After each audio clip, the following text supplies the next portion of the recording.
नमस्कार दोस्तों, मोहल्ला शिक्षा के नए कार्यक्रम में आप सबों का वापस से स्वागत है। बारिश का मौसम और गर्मी से राहत, आप यूँ समझ लो कि हम वर्षा ऋतु में आ चुके हैं और ये जो वर्षा ऋतु है एकदम ठंडक दे रही है, हमारे पर्यावरण को वापस से हरा भरा कर रहा है।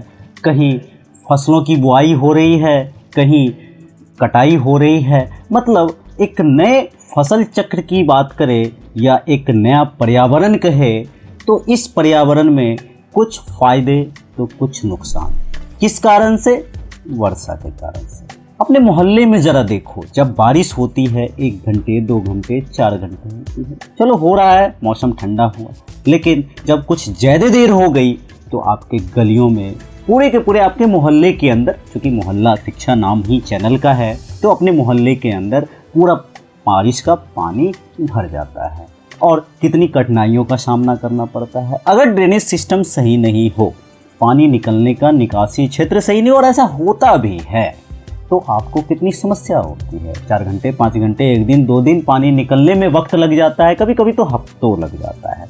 तो इसी का एक बड़ा रूप हम देखने की कोशिश करेंगे कोसी के बारे में, जो बिहार की एक नदी है, मतलब नेपाल से निकलती है। इसी के इतिहास के बारे में बात करेंगे, इसके कुछ लाभ के बारे में बात करेंगे, इसके कुछ समस्या के बारे में बात करेंगे और अंतिम में कुछ सजेशंस की बात करेंगे, क्या सॉल्यूशंस होना चाहिए। तो चलिए बात करते हैं अपने मोहल्ला के थोड़े बड़े प्रतिरूप में। किसके बारे में?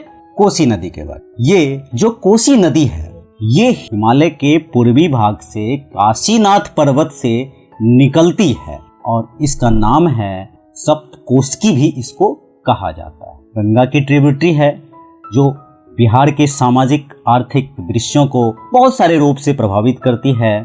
अगर हम बात करें इसकी तो यह भीमनगर बिहार में है, वहाँ से निकलती है। इसका मुहाना कुर्सेला, कटिहार, बिहार, भारत है। इसका प्रवाह क्षेत्र की बात करें तो भीमनगर, कटिहार, विराटनगर, पूर्णिया आदि है। लंबाई, इसकी लंबाई क्या है? 729 किलोमीटर लंबाई है इसकी। भारत में यह कितनी बहती है? 260 किलोमीटर अप्रॉक्स आप कह सकते हो। कुल लंबाई कितनी है? 729। निकलती कहाँ से है? बार बार कह रहा हूँ, नेपाल से निकली हुई है, तो ज़्यादा भाग नेपाल में है, अपने यहाँ 260 किलोमीटर के आसपास है। इसका उपनाम जो है इस कोसी का कोसिकी, आप स्क्रीन पर देख सकते हो, सारा का सारा मैप के थ्रू आपको दिख रहा होगा कि कोसी कहाँ से निकल रही है और कहाँ मिल रही है, तो आपको दिख रहा होगा। कोसिकी नाम है इसका। बिहार का शोक, ये बिहार का शोक लिखा है ना, इस पे थोड़ा ज़्यादा हम बात करेंगे। बिहार का अभिशाप, भौगोलिक स्थिति। देखो, कोई भी नदी जो होता है वो छोटा नदी हो चाहे बड़ा नदी हो, असल में इसकी स्थिति बहुत ही समय काल से, पैलियोजोइक एज होता है और भी बहुत सारे एज होते हैं, मिलियंस ऑफ मिलियंस में, ये थोड़े डीप नॉलेज के अंदर चला जाता है। अब बस इतना समझो कि इसका स्थानांतरण होता है, मतलब कभी दिशा बदलती है, कभी रूप बदलता है। तो इसकी भौगोलिक स्थिति पिछले 250 वर्षों में 120 किलोमीटर का विस्तार हुआ है। अगर इसके बारे में और कहूँ तो कोसी नदी की सहायक नदी, अक्सर एग्जाम में, बिहार के एग्जाम में तो अक्सर पूछा जाता है और वैसे पता भी होना चाहिए। दूध कोसी, सोन कोसी, तामूर, अरुण नदी। ये अरुण नदी इसकी मुख्य नदी आप कह सकते हो इसका। हाँ, इस पर पुल भी बनाए गए। अब नदी है तो पुल भी बनेगा। कोसी पुल नेपाल, कोसी महासेतु 10.2 किलोमीटर के आसपास। कोसी नदी परियोजना आया 6 अप्रैल 1947 में, काम भी हुआ बहुत सारा, और 1958 से 1962 तक भारत नेपाल सीमा पर यह बांध बनाया गया। अब एक और बात गौर करो, कोसी नदी के उत्तर दिशा में ब्रह्मपुत्रा नदी, पूरब में महानंदा नदी और दक्षिण में गंगा नदी। तो कितना बड़ा क्षेत्र पूरा पानी से भरा हुआ है, आप समझ सकते हो इस चीज़ को। थोड़ा सा और इसको समझने की कोशिश करें तो यहाँ पर क्या है कि जब बारिश का मौसम आता है तो पानी बहुत ज़्यादा आता है और नेपाल में पानी इस नदी के ऊपर बहुत ज़्यादा हो जाता है और ये ढलान की तरह है।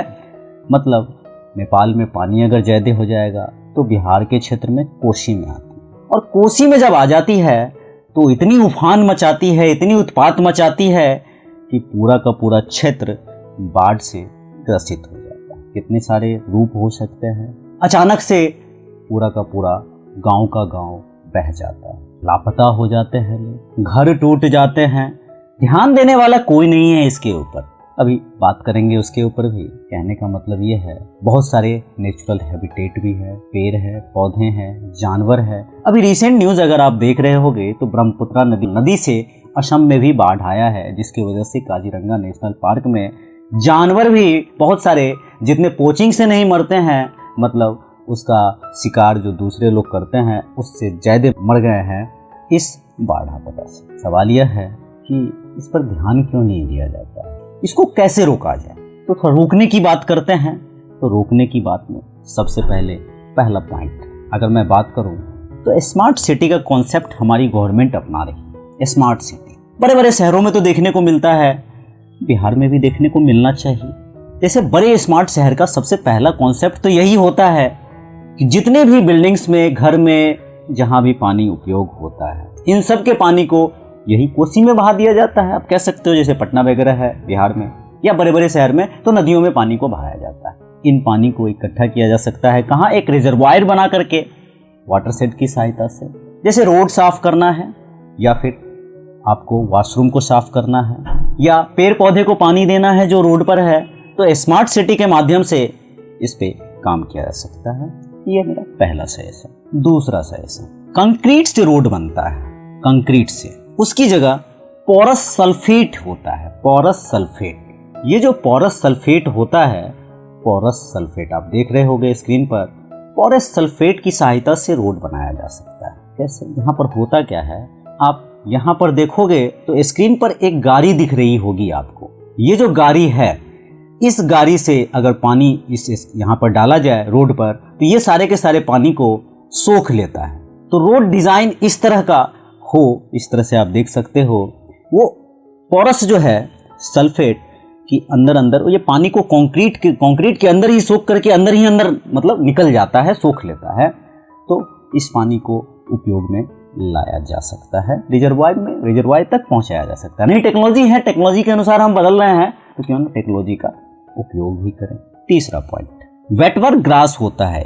वेटवर VETVR ग्रास होता है, इसको लगाया जा सकता है बैंक के किनारे, ताकि जानवर वगैरह भी आ सके और खा सके। और जो मिट्टी का कटाव होता है उस मिट्टी को रोका जा सके, और ये पर्यावरण की दृष्टि से भी अच्छा है और एनिमल्स वगैरह का भी एक चारा का रूप हो जाएगा।